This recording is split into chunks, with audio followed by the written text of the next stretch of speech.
Bakı Dövlət Universitetinin Qazax filialında tarix üzrə ali təhsil alan tələbələr Keşikçi dağda aparılan arxeoloji qazıntıda iştirak edirlər.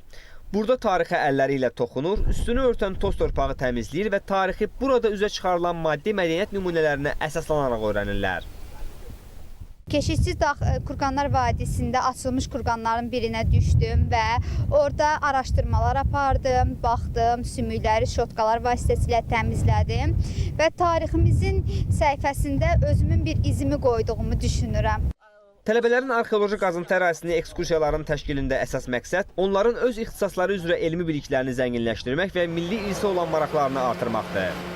Tələbələr qazıntı aparılan kurqanlarla yaxından tanış oldular, arxeoloqlarla fikir mübadiləsi apardılar. Eyni zamanda qazıntı sahəsində işləyərək nəzəriyyədə öyrəndikləri bilikləri burada daha da zənginləşdirdilər. Biz gördük ki, burada son Tunç erkən dəmir dövrünə aid arxeoloji abidələr tapılıb. Arxeoloqlarımız da çox diqqətli, həssas şəkildə o tapıntılar üzərində işləyirlər və onları gün üzərindən çıxardıb bütün dünyaya təqdim edəcəklər. Və bu bir daha bizim bölgənin tarixliyinin, qədimliyinin göstəricisidir. Yovşanlı Təpə kurqanları ölkə əhəmiyyətli arxeoloji abidədir. 1990-cı ildə aşkar olunub və elmi təhqiqata cəlb edilib. Yovşanlı Təpə kurqanlarında 7 saylı kurqanda aşkar edilmiş Orta Tunç dövrü mədəniyyətinə aid edilən çoxlu sayda zəngin maddi mədəniyyət nümunələri əldə olunmuşdur. Bu nümunələr sırasında tuncdan hazırlanan nizə ucluğu və bəzək əşyası, eləcə də əhəng daşından möhür və saxsı küplər də var.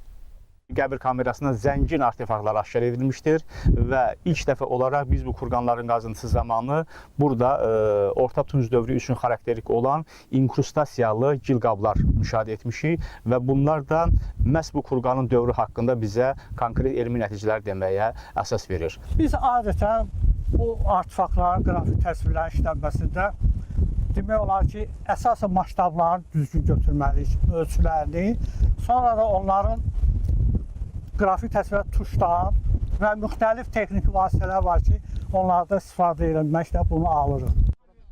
Mədəni irsin qorunması və bərpası üzrə Dövlət Xidməti və Arxeologiya və Antropologiya İnstitutunun birgə təşkil etdikləri yay məktəbi iyunun 30-una dək davam edəcək. Alməmməd Nəbiyev, Elmar Qasımov, Natiq Çıraqzadə, ASTV Xəbər.